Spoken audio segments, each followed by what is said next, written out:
Jonah did 3 stupid things. That would not be what we want to do, but you can get the point. What do you got? Yes, students should be able to explain how God's plan is bigger than Jonah's and compare God's plan to man's plan. Students should be able to compare God's plan to man's plan. Okay, these are great, but they're still not super specific. So, because this is really big, because God's plan to man's plan, that's the whole Bible. So, what specifically in Jonah, in the book of Jonah, or specifically do you want them to compare? So you see what I get? Yeah. Because you still have it pretty, like, that's not real specific. And so, yeah, so this one here, students should be able to explain how God's plan is bigger than Jonah's. That one's specific because you're looking at that specific one there. We're looking at, they're going to explain that. They're going to be able to say, yeah, God's plan was bigger because God's You could plan. do like how Jonah wanted to keep the tree and God killed the tree. Yeah. And maybe say compare God's plan for the tree compared to Jonah's plan for the tree. Yeah, so yeah, go ahead and figure out, wordsmith that. You may even be able to say, like, students will be able to identify 2 ways in Jonah that God's plan was bigger than Jonah's plan. Yeah. So, yeah, see, but you see how we're just narrowing it in. Yeah. Our first one, for students to identify what God has for their life, like how maybe try to not be Too big. Yeah. Too big, because that's like their whole life. You're not going to see that in one lesson. So what from Jonah that matches your goal can do that? So you're saying, what's your guys' goal? remember it, but Write it down. anyway, our second one is for students to verify where Jonah went wrong in his journey. Okay, I love it, but I would say maybe identify 2 ways, or identify 3 ways, or identify like where the number of ways, or like that, because that's where we're getting really specific that we can be able to say. Because otherwise, they're just gonna be like, well, Jonah was stupid. Right? So we want to actually narrow it in so you can get really specific. But I love your second one. That one's a really good way that we're looking at the book of Jonah. We're looking at your story, but make sure it matches your goal, which you guys don't remember what you're doing, so you're aiming at nothing. So get your goal on there. How you doing? What do you got? Students will be able to? Apply, explain, and quote. Okay, but you want to apply what? So what's your goal? What's Our goal was so that kids could understand that God's with you through tough times. Okay, so write that down. Go ahead and write goal. Oh, I'm so done.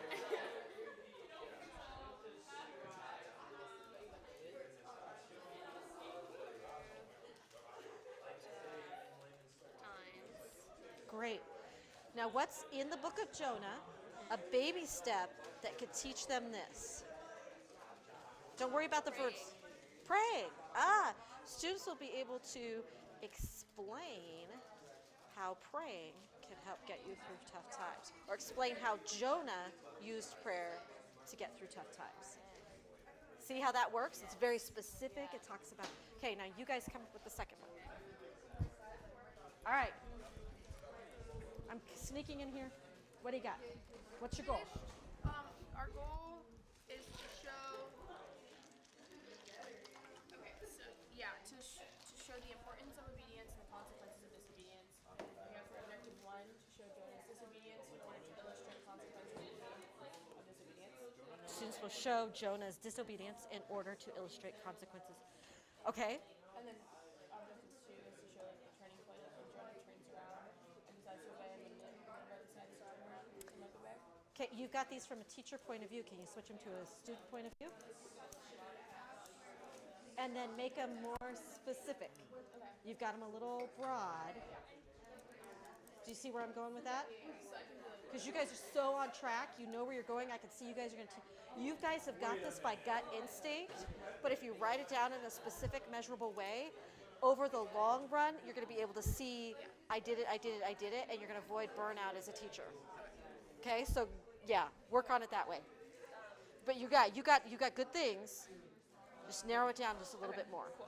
Yeah, you guys are doing good. And make these guys work too. Mike is like, hey now. So would you guys just gather the minor prophets at your table?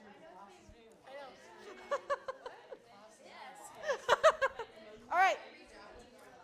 You got it up in the. Okay, get it down on the paper. Get it down on the paper. Write your goal down for me again, man.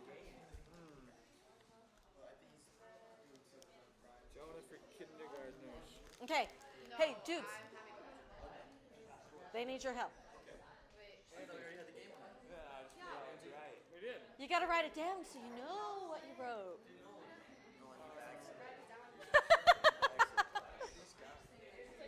We were all confused and we didn't. She didn't ask. What is? What do you mean by the student? So students will be able to Oh, okay. show this. So how are the students going to do this? Because you kind of have it like what the teacher's going to be doing. So how will the students do that? So I see what the teacher's doing here. But how are the students going to do that back to you? Are they going to discuss it? Are they going to... Yeah, what age group are you guys doing? Young adults. Young adults? Fresh out of So are they going to do a discussion? Are they going to illustrate it? Are they going to write a poem? Okay? Yeah. So yeah, you guys did it beautifully from the teacher point of view.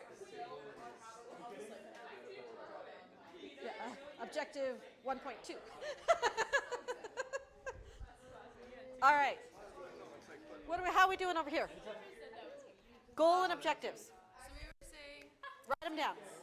You're going to need them more today. okay. You're going to need them more today, so you want to write them down. All right. Words. For Jonah. Okay, so write them down. I'll come back. Okay, you got them written down?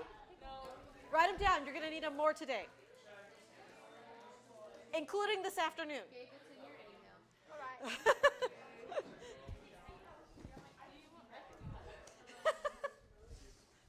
Who's sick today? Yes. Who's sick today? Somebody's sick. I forget. Somebody's sick, is that why? Yeah. Stella? Oh, did it come up?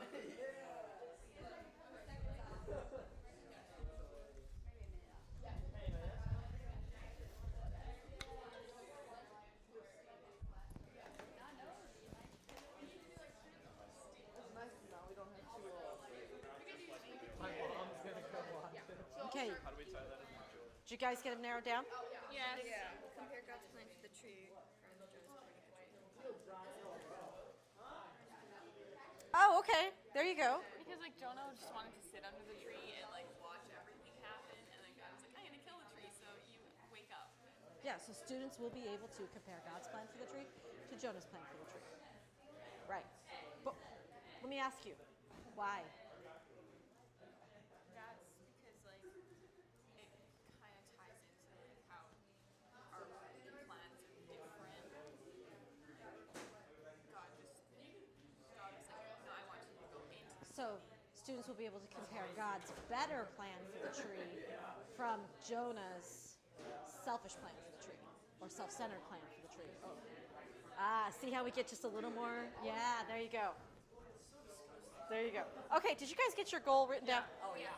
Well, we didn't write it, but we talked about it. Oh, write it. You're going to need it at 4 o'clock today. Okay, yeah, definitely write it. Or You're going to need it. You're going to be working together as a group all day. Okay. Okay, so you guys keep writing. Okay, did you get that second one written?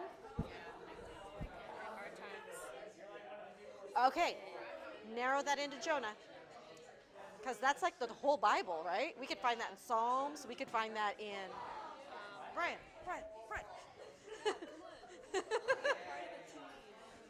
Well, just like So identify 2 ways that Jonah, or 2 ways that we can learn from Jonah.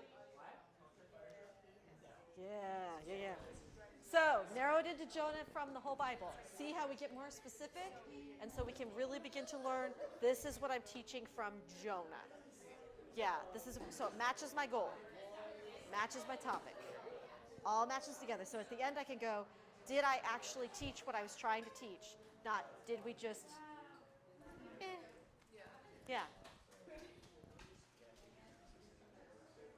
Did you guys get it written down? You got it. Yep. All right, let me see. Still sloppy, but tell them the short version of the story. Let them know this is what happens when you don't obey God. Then we're gonna do an object lesson with like a parachute. You're doing some great activities, but what's your goal? So you want to teach them about obeying God, right? Right. So write that down. Goal. So goal. The goal is what? What do you want them to know from Jonah? Obey God and their parents. Obey God. Obey God. Okay, so your first objective then is students will, from the book of Jonah, what do you want them to learn? Students will obey God, but how? Like Jonah?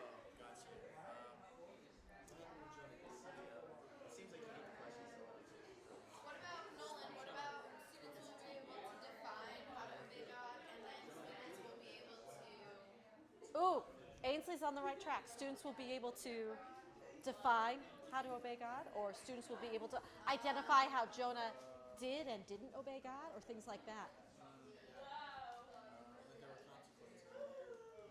Okay, so we see, okay, these guys are on the right track. Remind me your name again? Noah. Noah and Ainsley are on the right track. Noah and Ainsley are on the right track. Come on in, Ainsley, they gotta hear you. I know, I'm here. I literally left 2 seconds ago. Okay, help them. So students will be able to, there you go. Identify what happens. when Okay, you don't narrow in. Okay, how you guys doing? Good. Let me see. Explain how they can obey God and then example. Students will be able to identify something in life that reflects God's humanity. And students will be able to discuss how you can be that person. Oh, so you got a good cognitive and a good behavioral one there. Split them up into 2. So Okay. we can definitely clearly see the 2 because you're going to need Yeah. them this afternoon. And what grade are you guys teaching? Junior high. Okay. And just so you remember it for later, make sure you put in the students will be able to. So you remember you're doing them from a from a student perspective. Did you get them switched around? A little bit. So for the objective 1, students will reflect and write down a time where they disobeyed. How did it turn out? And then give the reference verse. Okay, students will be able to reflect on a time that they disobeyed God and the consequences. Yeah. Great. And then. You don't have to do the write it out because that will become your activity that we're going to talk about. Okay. We need that moment of turning around. So I'm kind of trying to think of like how to phrase that and what to do with that. Well, that would be up here. Okay. You could combine that with the consequences or their next steps or something like that. Yeah. And then we have like a CSO that fits really well into it. Well, don't go to the activities yet. Okay. Don't go to your activities yet. Stick with your objectives. And then students will write down a time where they obeyed and pray that God gives them the grace to do that again. Okay. Yeah. See, now how you're getting it from what the students are going to be doing, not from what you as the teachers are going to be doing. And so what you see what happened, automatically you went, ooh, look what we can do. Your activities naturally began to, you're already ahead of where I'm going next. Nice, nice. All right.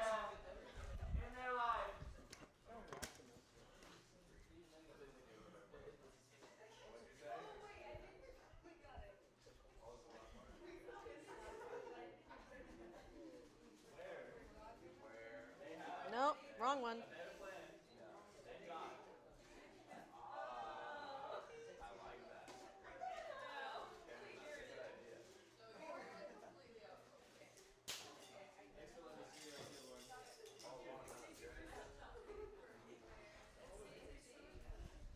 I'm a little worried about this table here. Little. They'll be fine, I know. All right. So, you can see here, the more clearly we define our objectives, the easier it becomes to say, this is what's my students will be able to do at the end of the lesson. And for some of you, you can see how, as you write your objectives, the ideas for the activities, what you're actually going to do in your lesson, are already starting to percolate, right? They're already starting to come to the top. How many of you are like, ooh, I already see what we're going to do in this lesson? Yeah, there's a couple groups that were already there. Yeah, because you got your topic in your head, you got the objectives in your head, you automatically knew where you're going because you're like, ooh, this is what we're doing. Automatically ideas started to come up. That's the creative ones, that's what happens. The rest of you, you're like, well, if this is where I'm going, I know what to Google now. right? That's where we can go with this. And so what you're going to want to do next, now that you have an idea, your topic, you've got a goal from that you begin to build your study. What you begin to do with your lesson plan, you begin to build a lesson plan from that. Create a goal, write your objectives. So this is what you've learned to do already, right? Right? You're with me. Got it? Yes. Yeah, you did that already. The next thing you're going to do is begin the first part. This is when you're actually going to teach. The structure of your lesson plan has 4 parts, which I know Rick has already taught these to you, but I'm going to go over them again. The first part of your lesson plan is a hook. Somehow, you've got to get people curious about your topic. Hate when you sit in a lesson and they're like, today we're going to talk about Jonah. How many of you, as soon as that sentence is said, are checked out? You're done. I know the story of Jonah. I learned that in kindergarten. Dunsies. Right? We're done. We're done at that point. But if someone came to you and said, tell me a time you were disobedient.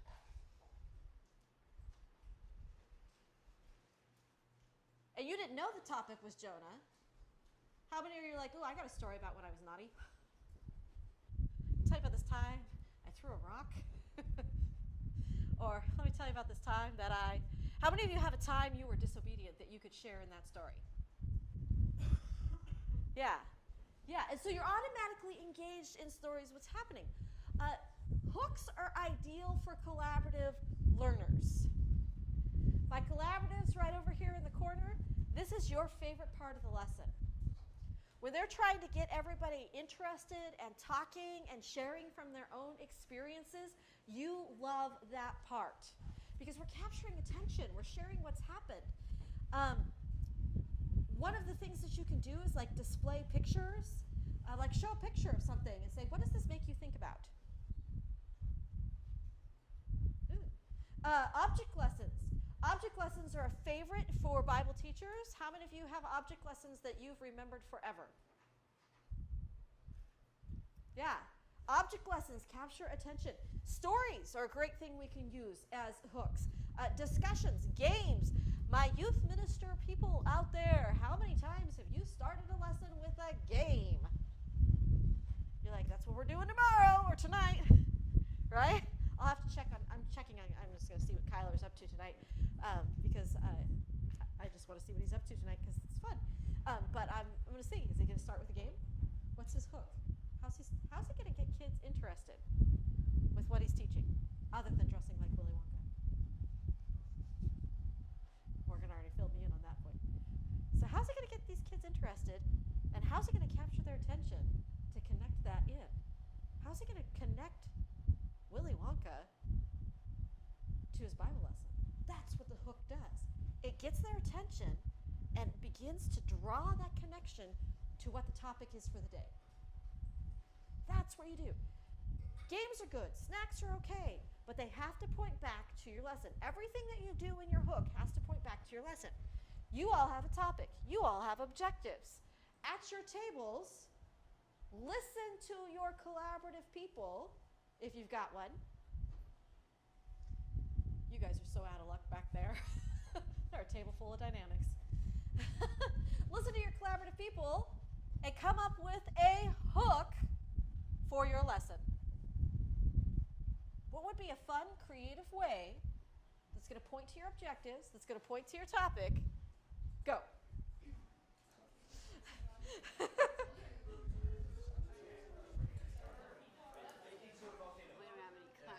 So not just a fun activity, but it's going to point to your objective. It can't just be a fun activity.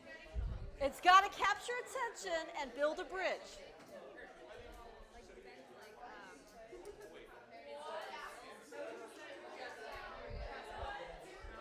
You are a prince among men. I know. Thank you. Thank you. Just, do you think, like, if we're still doing young adults? Brought me coffee. Isn't that sweet? I'm going to keep him. All right. So you guys got a hook. If you guys were sitting in this lesson, what's going to capture your attention and keep your attention, but it's got to connect to your topic for the day. Yep. Parachute. Okay, but it's got to connect. If I were teaching a 45-minute lesson, my hook would last about 5 to 10 minutes. Is Shamu still alive? Haven't they named like different whales Shamu? I honestly don't know. I've seen Shamu. You're a big Shamu in stuffed form?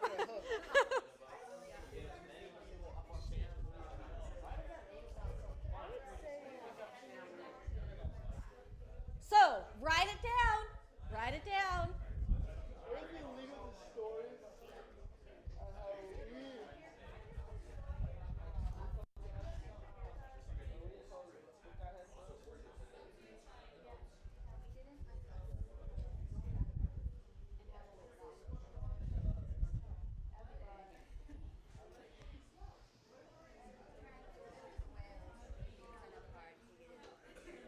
So what are you guys doing other than bringing Shamu? We're gonna tell a story on how we went against what God had for our life, Oh, so you're going to start out with, let me tell you when I was naughty. and then we're gonna be like that, and then this is without leaving to.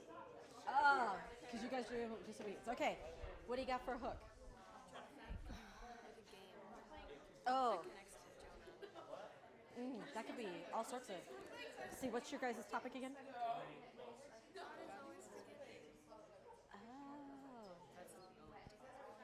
And you're doing kids? Yeah, like 7 to 9. This is where I'm not the most creative person, and I would need to Google this. But you could think about, you could do a game like where the rules weren't fair. Because with little kids, like fairness is a big thing. So you could do a game where it's intentionally not fair. Or you could tell one kid that the rules don't apply to him. So like you're playing tag, but the one kid, if he gets tagged, he's never actually tagged. So it's not fair. Because you'd have to forgive that kid because the rules don't apply. Yeah, how do you forgive someone when they don't care, the rules don't apply. Yeah. All right, how are you guys doing? Simon says, okay, what's your topic again? Obedience. Obedience. Disobedience. Oh, Simon said, and what's your age group? Young adults. Young adult. Oh, a good. We think it's pretty funny. Young adults like childish games. It is very true. It is very true, and especially because you can get young adults to do some weird stuff when you're doing Simon Says. I like it. I like it. That's a good connection. All right. Alright, it's the parachute thing. Parachute thing connects to being in the fish. So basically, we're gonna have fun. We're gonna float, Uh. and then we sit in it. Like being in the fish. Being in the fish. All right. Okay, what do you guys got for me? I don't know. Okay, what's your topic again? Or your goal? That even when you stray, God doesn't leave your side. And what age group are you teaching? Huh? Middle school? Oh yeah. You could do something about being lost. Like, have you ever been lost? Like physically lost? Or have you ever lost your mom? Did your mom ever forget you somewhere? Like discussion questions like that? Yeah. Would that work? Have you ever been lost? Yeah. Have you ever been somewhere where the GPS did not work? Middle school, that might be a little too young. But yeah, there, see? Connects with God is always with you. Because that's a freaky feeling, being lost. Especially if your mom has ever forgot you. Has your mom ever forgot? Like, you're in Walmart and all of a sudden you don't have your mom. Yeah. So think about those sort of things that would connect with a middle schooler. Okay. Cross. And when you tip it upside down, it's upside down. What do you got? Two small and one. I would love 2 small Lego sets. Sorry. That's all right. It's actually Andy. Do you prefer Andy? Yeah. The only person who calls me Andrea is my mama when I'm in trouble. Yeah, I've been putting Andy But see, what happened is when I'm totally off topic, dynamic. When I started at my job, there was an Andrew who worked there, and he went by Andy also. He started 2 weeks before me, and he was the IT guy. And he said since he was the Andy on campus, I didn't get to be Andy. I had to be Andrea. And so my name in the server is Andrea. And I'm like, you're a big fat jerk. So my name on my email is Andrea. And so like Rick and I were just emailing back and forth. He had never met me before because I knew Morgan, not Rick. And so he saw everything with Andrea. So he thought I was Andrea. I don't act like an Andrea. I don't behave like an Andrea. This is not an Andrea. So only my mama. Did you choose Andy, or did Andy choose you? My parents chose it the day I was born. Actually, I didn't get a name until I was 5 days old. But when they named me Andrea, they named me Andy. They came together. Yep. All right. What do you got? So what's your goal? So we decided to do more like the questions or like the. So going back to what we just did, what's your goal? Okay. Okay, so what's your hook? You're thinking of an ideal like activity, like we were I don't know, would it be more like a hands-on activity? Can be. Okay, so we were thinking like the smaller Lego sets, like one comes with the instructions and then one doesn't, and they have to like build it. Oh, that's a good one because that goes with having a plan versus not having a plan. Whose is actually, one turns out, the other's just kind of disaster. Yeah, that goes with your topic. It connects through. That's a good one. And it works for collaboratives because they get to talk. Good, good, good. All right, what do you got? You're like, I totally winged that. Write it down. Write it down. What do you got? It was like, tell me a story of a vacation fail, and then if that like ends shortly or whatever, and it's like, does this remind you of anyone from the Bible? Okay.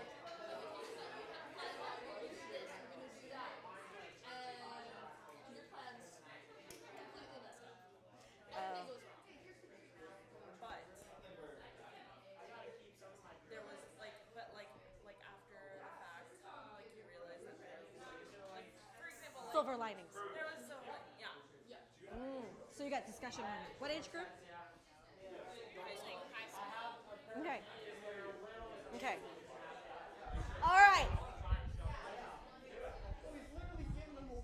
It sounds like we got some good hooks going on here.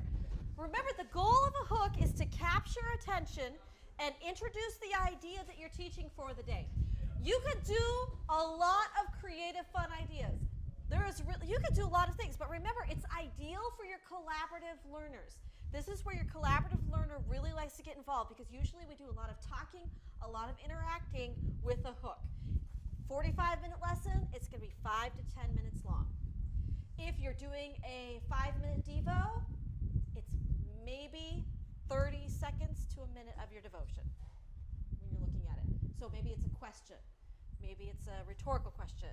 Something like that. We're just the very beginning of your devotion. If I was doing 20 minutes, it maybe be 2 or 3 minutes of what I'm doing. So you see how you have to adjust it a little bit. But your whole thing is, how can I get your attention through a game, through a discussion, through a story, through whatever we're doing, so that I can connect it to my topic, to introduce you to the topic for the day, which is the next part, the book. The book is the place for our analytical learners to shine. It is the place where we actually teach what the Bible says. We teach the passage, the topic, and we are checking for understanding. The goal is to teach the lesson material, to teach the scripture as creatively and as effectively as possible. This is probably what most of you think about when I teach. When you teach, this is what I'm going to do. This is the actual teaching portion. Analytics, this is your favorite part. This is where you pulled out the Bible and you pulled out your highlighters and you got out your notebook and they actually told you the story. They told you the lesson. How did it work? So you can actually tell the story. What does the story say? There's a lot of creative ways to tell stories. I encourage you guys to Google Kids on the Move. Have you guys seen some of the Kids on the Move? Google them. There's YouTube, Kids on the Move. They tell Bible stories in a fantastic way. Kids on the Move does. You can watch them on YouTube. If you're working with youth and adults, you can look through a passage inductively. I don't know how many of you have learned to do inductive Bible study. You ask questions like you read through the passage and you do who, what, why, when, where, how. Or you use like the Spire method to go through it, or OAT method, or something like that. Look up inductive Bible study, and it will show you how to do it. And what you're asking, OAI is another one. Observe, ask, or observe, interpret, and then apply is what we're looking at there. So it's OIA. Dynamics, we don't keep details. So you're looking at it and saying, okay, what does this passage say? And you can actually go to the passage and study the passage together and read it and say, okay, what does this passage say? What does that mean? And how does it apply? Notice I'm not saying, what does it mean to me? Because God already said what it means. I'm looking at how does it apply to me. So we're looking at that. So we're saying, how do I teach this? And how do I teach it creatively and effectively to my students? Lots of different ways you can do it. Lots of different ways you can do it. You don't just read the passage. You have to make sure, do my students know? Do my students know what it is? It's one thing to say, this is Jonah. Jonah got on a boat. Do they actually know what that meant? Do they know what it meant when he got swallowed by a big fish? If you were a student sitting in that audience and you were like barely believing in God, are you going to be like, questions? But if you were like barely believing in God, are you going to ask a question? No. So we as the teachers got to kind of direct those sort of things. We got to bring that out in our students. And we got to kind of think ahead to, okay, what are they going to ask? What do we need to ask for them that they don't ask the discussion questions? And if we get time tomorrow, we're going to talk about how to ask good questions. And so we're going to read the scripture. We're going to clarify things. Do they know what this means? At the appropriate level. Like I would never tell second graders how horrible Ninevites were. By the way, horrible people. Ninevites were very, very, very horrible, awful people. There was some filleting of flesh involved in what Ninevites did. Yeah, but I might tell young adults. Like we're talking about Jonah going to them. It wasn't just like, I don't like them. It was like, those people are evil, nasty, horrible. When we talk about the word God-forsaken being applied to someone, Jonah was actually thinking that. So it wasn't like he was just saying, no, God, I don't feel like it today. It was actually like, those people do not deserve you, Lord. It's where Jonah was. But when we read that, we're not going to tell little kids that. But that's when we're talking with adults, and some of you are trying to teach that lesson of obedience to God. Sometimes God's going to ask us to do things that are like, Lord, no, they don't deserve you, Lord. But we still have to obey. Or, Lord, that's hard. We still have to obey. And so we have to teach it. So how do you teach it so that people understand? But also as you're teaching it, you're trying to check, do they recall it? Do they know it? So you might ask questions that say, okay, so where was Jonah going? Where did Jonah end up going? Who chucked him off the boat? Yeah. Actually, Jonah kind of chucked himself off the boat, but they helped him. But yeah, so do stuff that's going to check for the information. So the last thing we're going to do here, actually we're at break time. We're going to pick up at 4 o'clock today. What you're going to start with at 4 o'clock today is writing your book. You're going to write your book. That's what we're going to pick up. All right? See you at 4. Yeah. That's why you had to write it down. You weren't going to remember this by 4. You weren't going to remember